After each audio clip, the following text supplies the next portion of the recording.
Okay, we're making the cables that go in between the batteries. We have a 24-volt system, so we hook four 6-volts together. I use 4-aught cable so that the power goes through and passes in between each battery a lot better. So the first thing is to cut the length you need. You need all your length in between your batteries the same length, and the two coming down from your inverter, your charger, the same length to both sides. So the first thing we got to do, then I use those kind. Those are 4-aught. They'll take this big wire. First thing we got to do is cut off just the amount we need to fit in.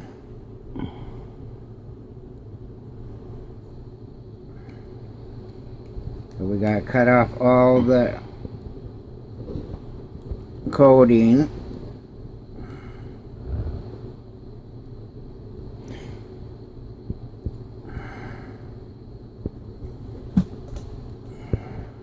Take it off.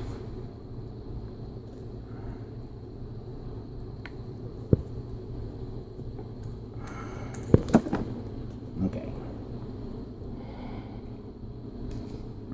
Now we got to put it in, but we got to get all the little teeny, because we use these real fine wires, because the thicker ones are actually, the thicker stranded is for AC. These fine stranded. Show me, can you show me that real fine wire? And just like that, if I start pulling it apart, I'll never get it back in. But there's hundreds, if not thousands, of little teeny wires inside there, if you see.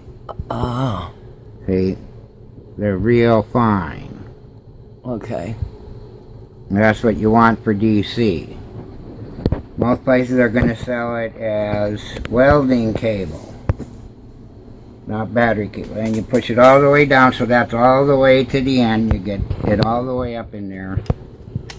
Then you need a good crimper. This is a hydraulic crimper. And you put it in to where you need it, and then crimp it down as evenly as you can. Make sure it's pretty even.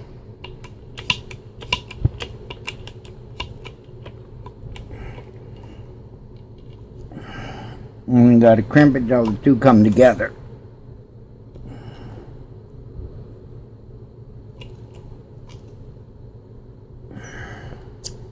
And I usually double crimp, because I want it to stay together good and hold in there good. So I crimp once and then I move it a little bit farther down so the whole straight edge gets crimped.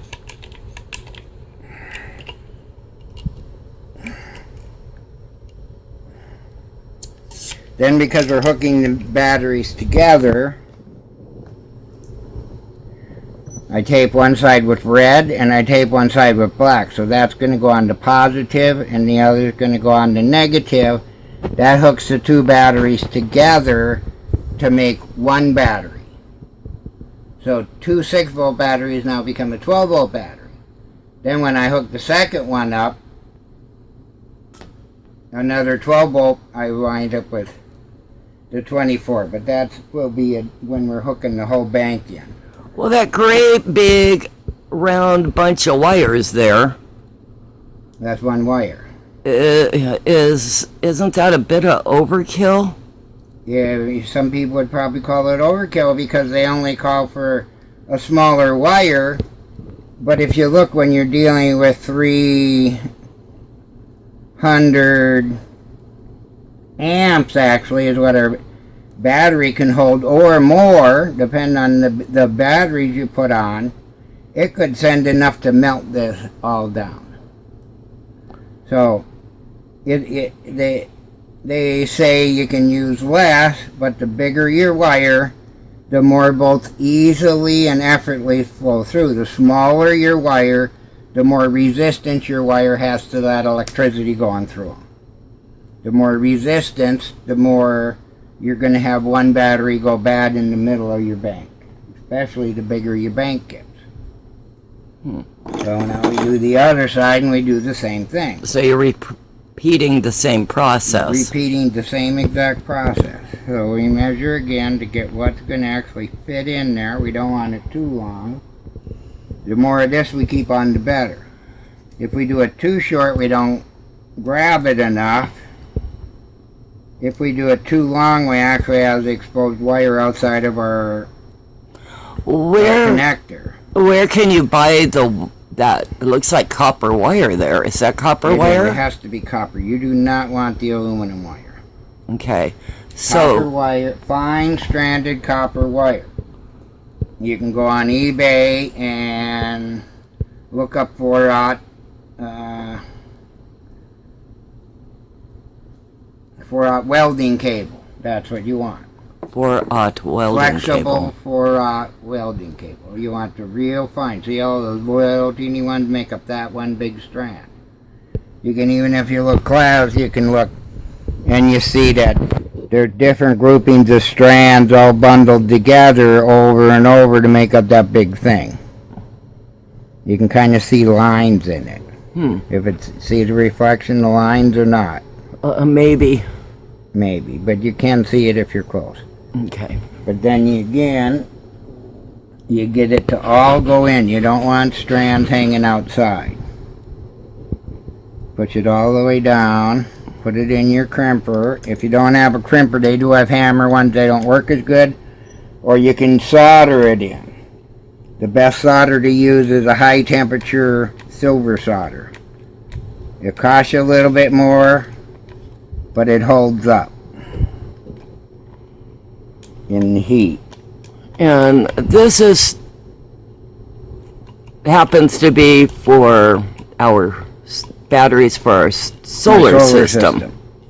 Well, around the house, the bigger your battery bank gets, the more juice you're actually putting through it.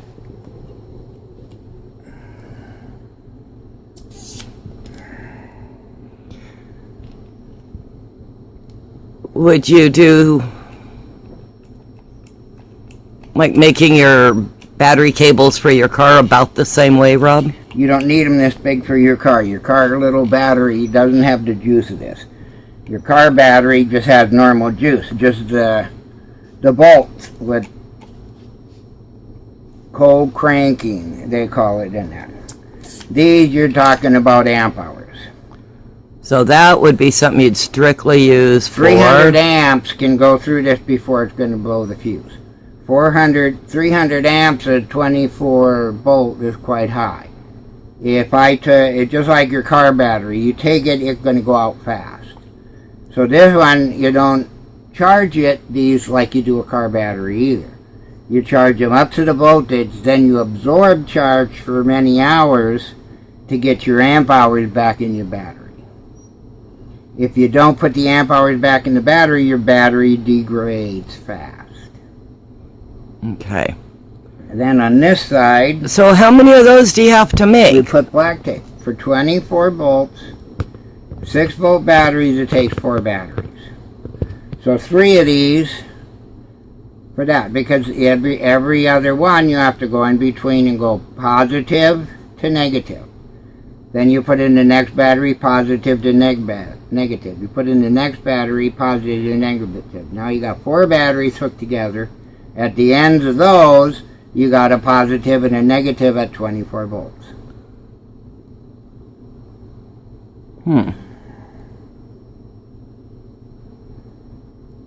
You have parallel and running in series. You do both? Yeah, we're running 4 together in series, which makes 24 volt. Then this time we're putting together 2 banks, and each battery is 400 and 430 amp hours, I believe. Which when you run them in series, the amp hours stay the voltage goes up, amp hours stays the same. When we run them in parallel, the amp hours go up, but the voltage stays the same.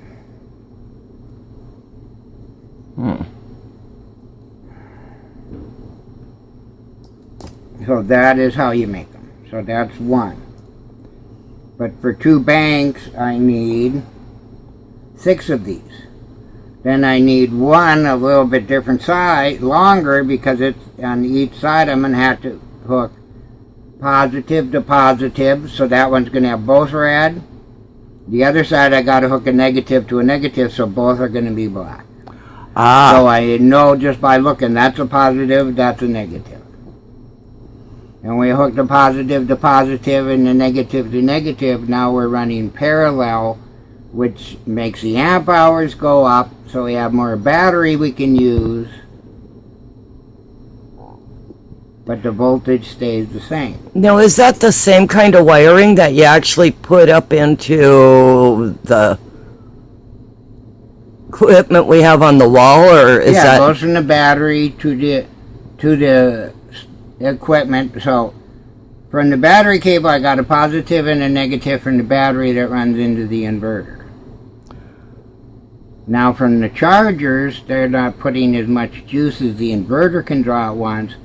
That's going to be about half the size of wire running from our solar charger down, but from our generator hooks into the inverter, and that charger will run down this size of wire, because that charger can put more amps across at a time. And the solar also runs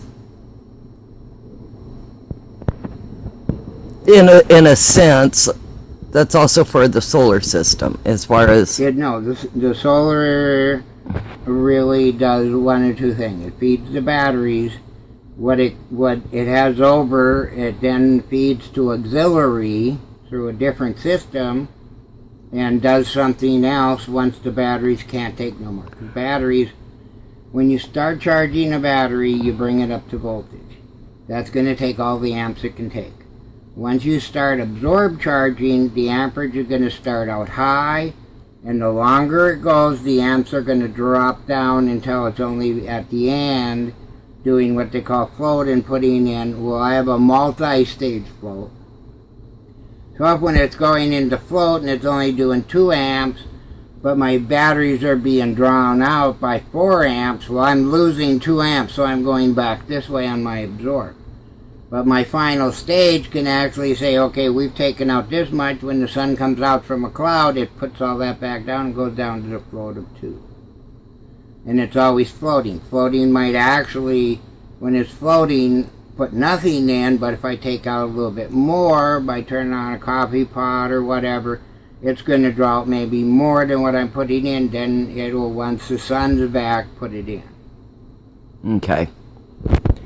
So you can't have enough solar panels because you can hook a dump into a hot water heater, a dump into different jobs that you want to do that aren't crucial. Fantastic. Thank you for showing us how to do, what is this again? Making the battery cables. Thank you very much.